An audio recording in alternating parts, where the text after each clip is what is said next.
This video lesson is for Lesson 1, Probability and Sample Set in your probability packet. If you'd like to take the time, you'll see that we have a vocabulary video all about probability on the Moodle site that you can go and watch at any time. You do not have to watch it before you start this lesson, but you sure may if you want to. Today our learning targets there are two for this lesson. You will be able to list the sample set for an event, and you should be able to write the probability of an event as a fraction, decimal, and percent by the end. Probability. The spinner at the right has 5 equal sections. 2 are blue. If you spin it many times, the spinner is likely to land on blue about 2/5 of the time. Therefore, the probability of landing on blue is 2/5, or 40%. We would get that by taking the 2/5, and we know that 100% is equal to 100% per 100, and to get from 5 to 100 we multiply by 20. So if we take 2 times 20, we get 40, or 40%. Using the spinners below, write the letter or letters of the spinner next to the statement that describes it. The spinner may be attached with more than one statement. So for example, which spinner or this spinner will land on blue about 2 out of 3 times? And that one is A, because 2 out of the 3 sections are in fact blue. I would like you to answer questions 1 through 9 on your own, so pause the recording and give them a try, and then turn on the recording again to see how well you had done. Let's see how you did on the first 5 here. There's about a 1 in 4 chance, or a 1/4 chance, that the spinner will land on blue. And the correct answer would be letter D, because it was 1 out of 4 sections were blue, or 1/4. So the white section would be 3 out of 4. Number 2 should be E. It's 100% blue, because it's the 2 sections, you get all 2 of them. So 2 divided by 2 is 1, or a 100%. Number 3, there's a 50-50 chance that you'll land on white, and that would be letter B here, because 2 out of the 4 sections, or half of that circle, is colored blue, and half is white. Number 4 should be E, though you will never get white. It will be impossible to get white by looking at spinner E. And number 5 is C, 3/5. There were 5 sections, 3 of which are blue. So number 6, the spinner will land on white about twice as often as blue, and that would be F, because there are 4 sections that are white and only 2 that are blue, so that's twice as much. This spinner will land on white a little less than half the time. My favorite answer would be A, because 2/3, if we drew a line across here, it's just a little bit under half for the white. Whereas C, if we just thought of this as white and this section as white, if we drew the halfway mark, that one's pretty good. It's just a little under half as well. Number 8, you should have gotten in D, 75% white. And number 9, suppose we spin spinner A 4 times and it lands on white every single time. What's the probability that the spinner will land on white on the 5th spin? I wrote 1/5, but that is incorrect. Let me get a marker and erase that. It's still 1 out of 3, because there are 3 equal sections, and there's only 1 white section. So it just happens to be the random spin of the spinner that keeps letting us land on white, although our chances are still only 1 out of 3. The probability is your chance of something happening or not happening. And probability will always be a number between 0 and 1. We usually use fractions to express probability that then can be converted into decimals or percent form.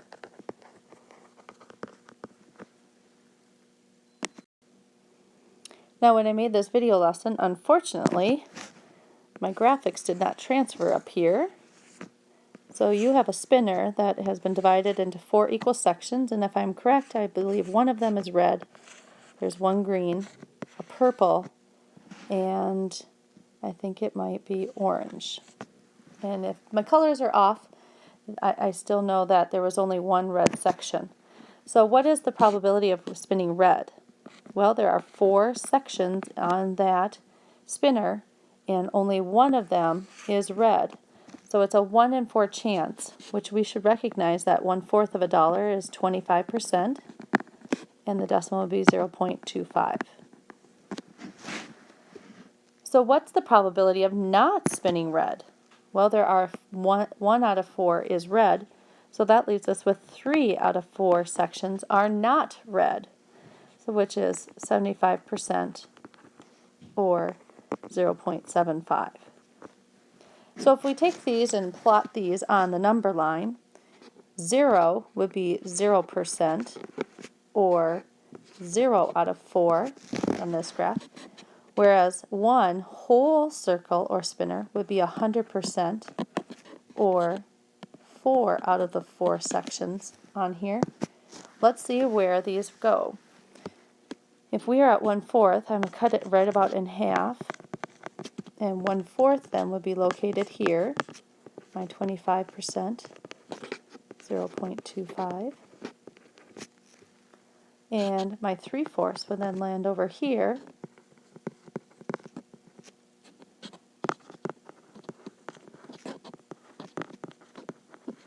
as you can see, all of this lands between the 0 and the 1.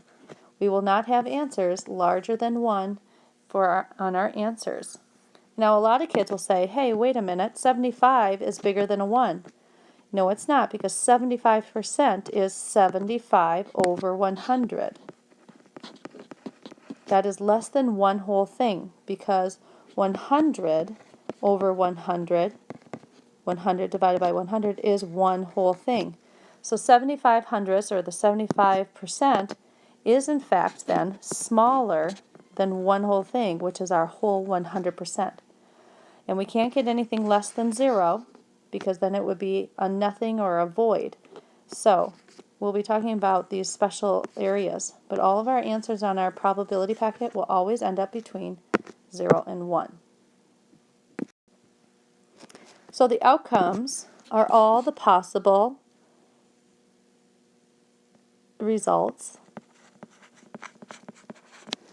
of an event, game, or experiment. And the sample space then is created by all the outcomes for a specific event. And again, my graphic did not transfer with me.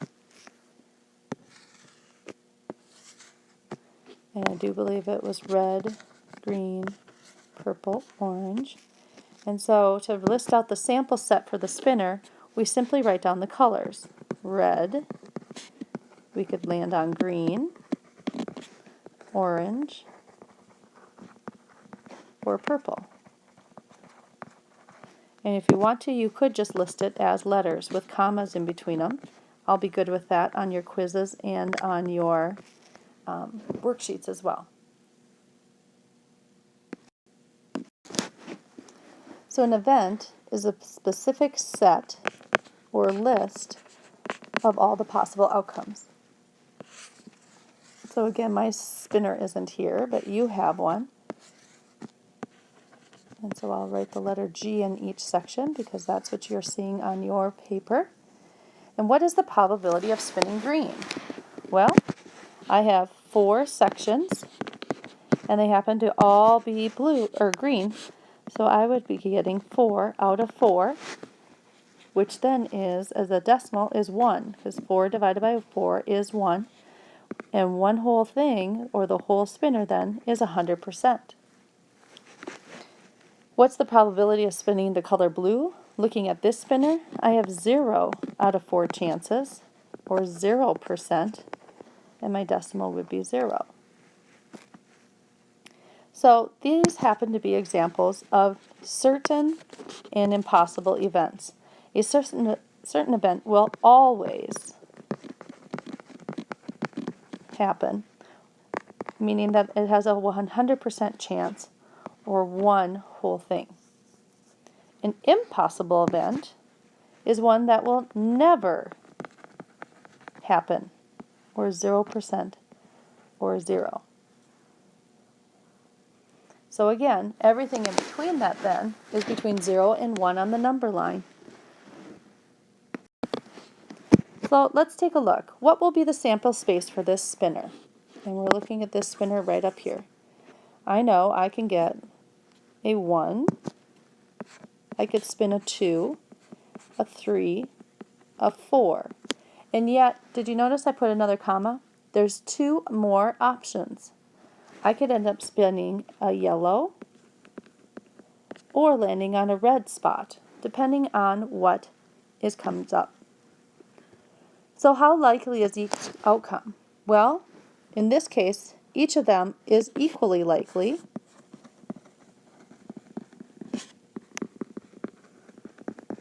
because there are 2 red sections and 2 yellow sections. That's 50-50. It's equally likely. The 1, 2, 3, and 4 are also equally likely because there's only 1 of each color and the sections are all the same size. So why don't you try this spinner over here and write the sample space. What could you get if you spin that spinner? What will be the outcomes that creates your sample space? What are the outcomes of the spinner? And decide how likely is it to get each of those colors.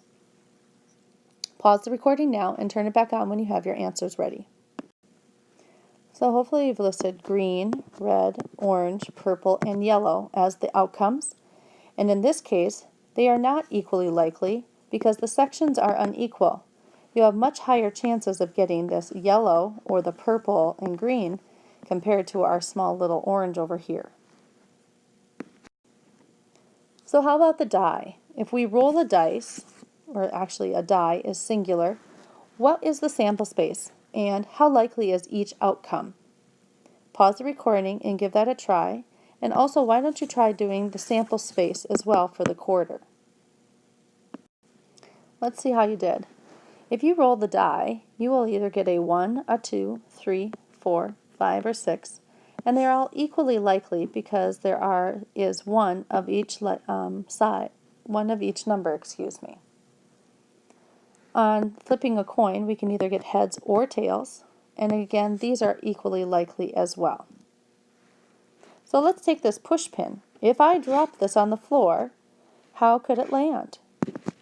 Well, we could land, most likely, we're going to land here on the side because that's where most of our weight is. But we could also land on the tip, or point. We could also land here at the head of the push pin too. And are they equally likely for each outcome? No, they are not equally likely.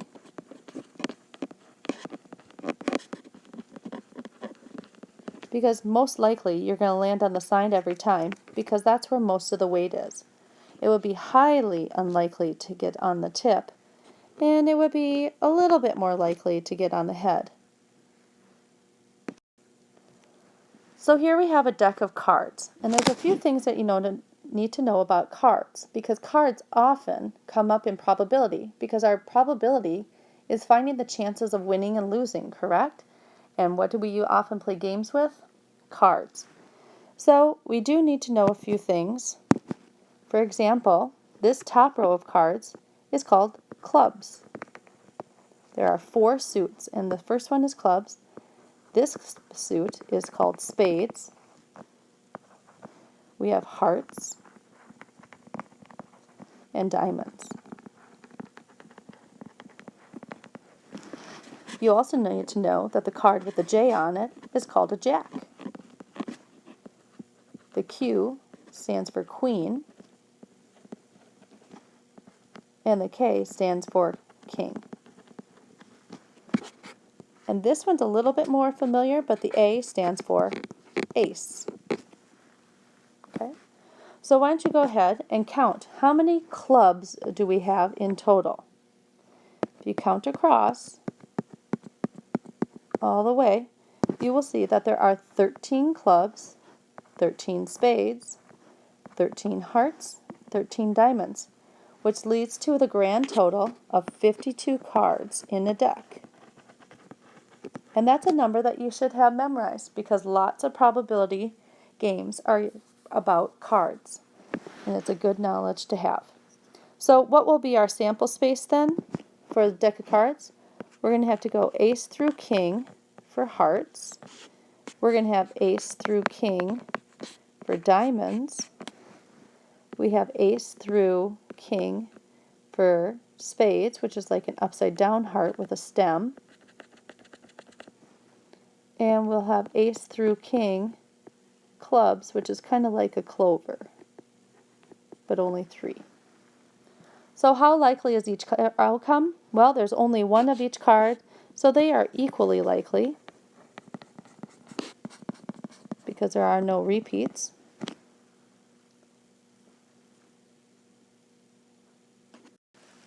So let's take a look at dominoes. And let's point out a couple things here before we get started. That when you have a domino, it is split into 2 sides. This black line in the middle separates it. And if it is the same on both sides, it's called a double. So if I had 2 dots on here and 2 dots over here, this is called a double. And if I had a domino that has one side that has a 2, but the other side is empty, this side then is called blank. So if you'll notice a little pattern here, that dominoes always has a repeating pattern. So we have 6, 6, then we have a 6 with a 5, 6 and a 4, 6 and a 3, 6, 2, 6 and 1, and 6 and blank, or 0. There's nothing on that side. So here we have an example of a double. 6 and 6 is a double. This is an example of a domino that has a blank. Down here at the bottom, we have a double blank, 0, 0, and it's still a double as well as being a blank. So if you notice in this row, it's all the 5s, all the possibilities of 4s, 3s, 2s, 1s, down to that blank. So what I'd like you to do is pretend that all the dominoes are turned upside down and mixed up all over your table. And you get to select one domino out and turn it face up. How many possible outcomes are there?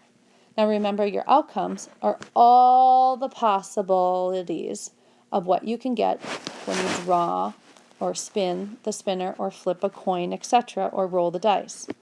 So if you count carefully up there,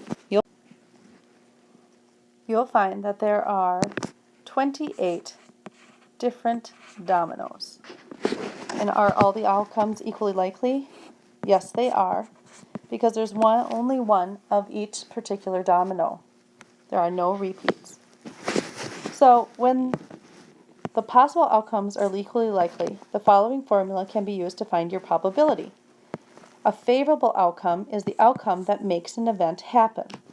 So the probability of an event is the number of favorable outcomes over the number of possible outcomes. So what's the probability of us selecting each domino? Since there's only one of each one, it's a 1 in 28%. 1 out of 28 chance. So what we're going to do now is get some specific domino outcomes that we want to look for. And I want you to be writing your answers as fractions, percents, and decimals. So the first question says, how many of those dominoes are a double? Well, right away I know my denominator is 28 because there was 28 total dominoes. And if I go up to the top, and you can't see it on my slide, but you should be able to see it on yours, I know that there's a double 6, a double 5, a double 4, 3, 2, 1, and even a double blank. So in that case, we have 7 separate doubles. So 7/28, I happen to know, will reduce to 1/4, which is then 25 hundredths, or 25%. And that's our probability of getting a double. So let's try over here on number 5. How many dominoes have exactly one blank side?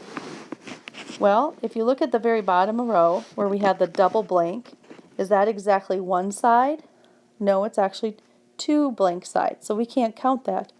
But each row over here on your far right-hand side, we have a 6 with a blank, a 5 with a blank, a 4, a 3 with a blank, a 2 with a blank, and a 1 with a blank.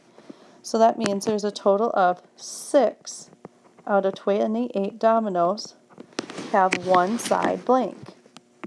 So we can divide, and we get by 2 to simplify it, and we get 3/14.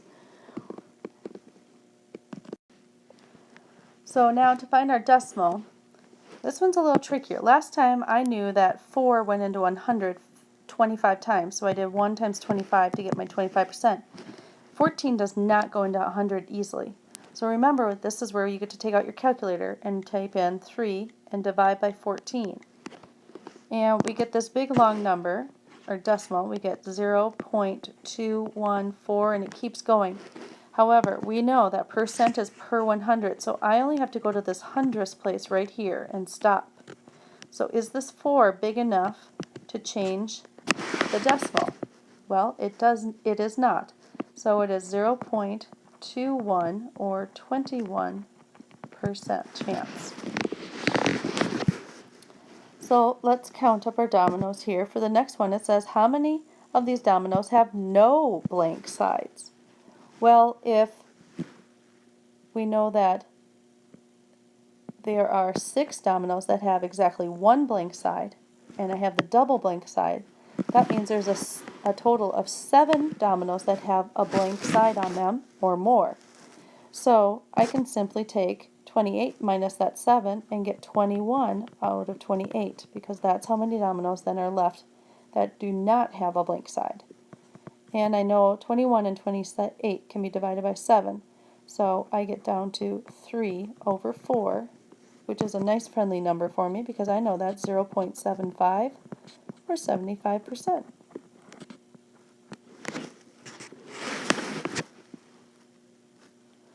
Let's look at number 7. The sum, and remember sum means add, of the dots is 7. So take a look at your domino sheet and count up. If you added the 2 sides, so for example, if I had this domino up here and I have 2 dots on it on one side and 3 dots on the other side, their sum of the dots would be 5. 2 plus 3 is 5.